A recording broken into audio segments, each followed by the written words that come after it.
Are you ever afraid that you might accidentally kill your sourdough starter, or you're moving and you don't have time to feed it, or you just want to send some to a friend? Well, I am going to show you how to turn this into this, and it will literally last forever. Okay, so I have a Sourdough dehydrator, and this is as big as the shelves are. These are, I think they're fruit leather mats. I cut it to fit the size of my tray. And what I'm going to do is I'm going to take my starter that I took out of the fridge this morning. I fed it, and I'm just going to smear it all over this mat. And I'm going to put it in my dehydrator.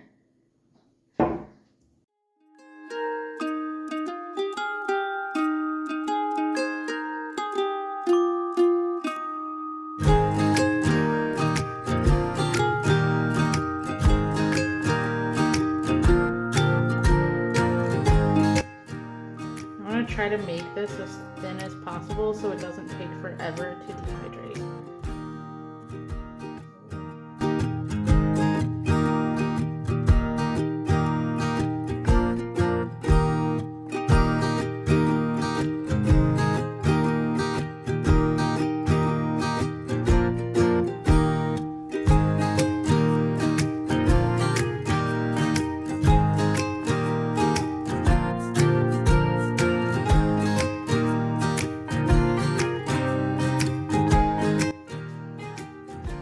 The reason I first started dehydrating my starter wasn't actually because I read horror stories on Reddit about people accidentally killing their starter or losing their starter or running out.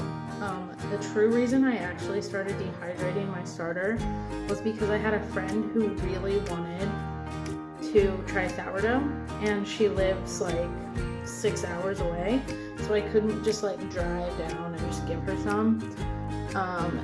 So I was like, well, let me see if I can dehydrate it and let me send it to you in the mail. So I did, and I dehydrated it, and it worked, and she rehydrated it and has been loving making bread. So that's the true reason behind this.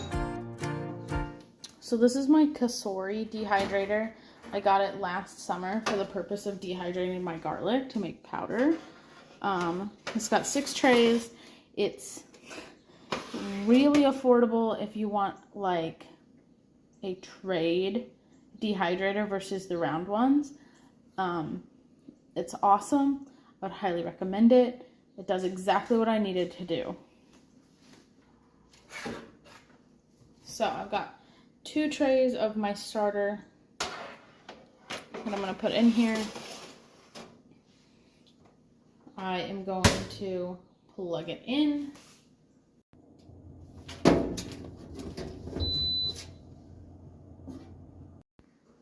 Alright, I have it plugged in. I'm going to turn it to the lowest temperature. Well, the lowest temperature it has is 95 degrees. I believe, yeah, that's the lowest. So I'm going to do 95 degrees. Wow, it is pouring down rain. And I'm just going to set it for 30 hours. This does not take 30 hours. But, like, I just put it in there at the maximum amount of hours. And I just periodically check it. And when it's done, it's done. It takes about 6 to 8 hours at 95 degrees, depending on how thin you spread it. But, yeah, so... another thing is, I do know you can dehydrate your starter by just setting it out on the counter, like I did, just having it on trays, setting it out on the counter. I would not recommend putting it in the oven because I think the lowest temperature your oven goes is like 150 maybe, and that will kill it. I made that mistake the very first time that I dehydrated starter. The lowest temperature possible in the dehydrator will not kill it. Yeah, so I'll see you guys in 6 to 8 hours. I'll show you what it looks like. Alright, so it's been 4 hours.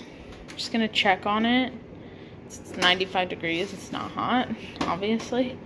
It looks like the edges are pretty dry, but the middle needs some more time. It's just like soft and squishy. So I'll probably come check on it again in another couple hours. Yeah, still just squishy. You'll know when it's done, when it's crunchy. It's been in here for about 6 hours now, and the edges are still crispy. The middle is still a little bit soft, as you can see. It's still soft. So I'm gonna let this go for another 2 hours, and then I will check it after it's been about 8 hours. I might even let it go overnight because you can't over dehydrate things, and I would rather it be 100% dehydrated than not. I ended up letting this run all night long just to make sure that everything is dehydrated. And I turned this off and let it sit for at least 10 to 15 minutes so things like cool off, and you can for sure make sure that things are like crispy. Like you can tell that this is all dehydrated. You can tell, well, let's see here, on the bottom, kind of looks foamy instead of like moist. But yeah, everything is definitely dehydrated and crunchy. So the next thing I'm going to do is I'm going to get it all off of the trays, and you can either just break it up into small pieces and store it that way, or I like to grind it up. I have a specific coffee grinder that I use just for like herbs and stuff like this. So I'm going to grind mine up and put it in here, and I'll show you guys how I do it. So like I said, I like to grind my starter up. It's just a lot easier to dissolve when you're rehydrating it, when it's in like the powder form. You don't have to do this, but like I said, it's just easier. And I use this coffee grinder, this Mr. Coffee one. I think I got it from Amazon, and it was really cheap, and it works really well. So we're just gonna grind all this up, break it into small pieces, and grind it up. And this is probably the most tedious part of dehydrating and turning it into powder. It takes forever. And when we start grinding it, you want to pulse it instead of just holding it down. You just want to pulse it.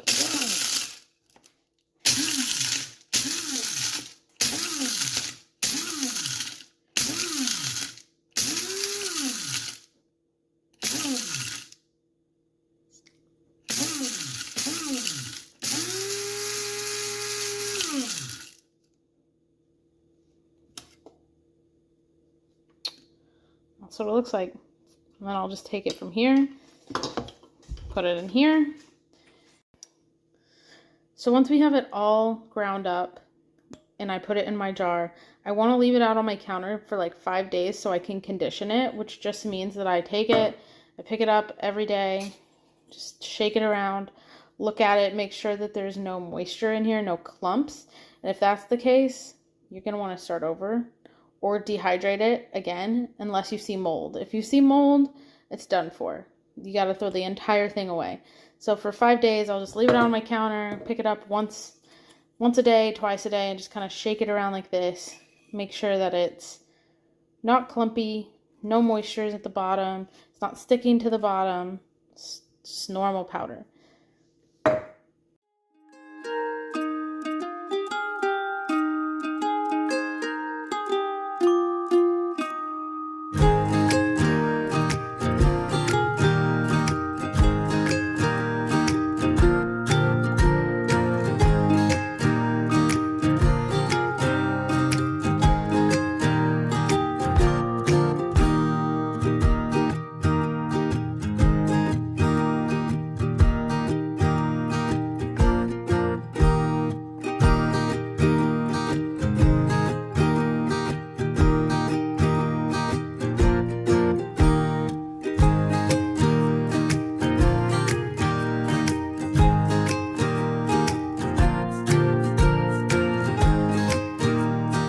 that I have it all ground up, like I said, I'm just going to condition it on my countertop for like 5 days. Make sure that there's no moisture in it. And if it is dehydrated properly and stored correctly in an airtight container, this starter will last forever, an indefinite amount of time.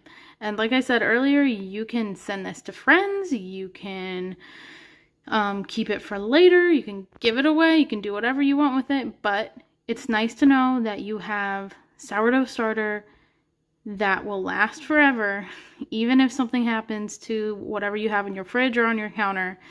You'll have this, and that's awesome.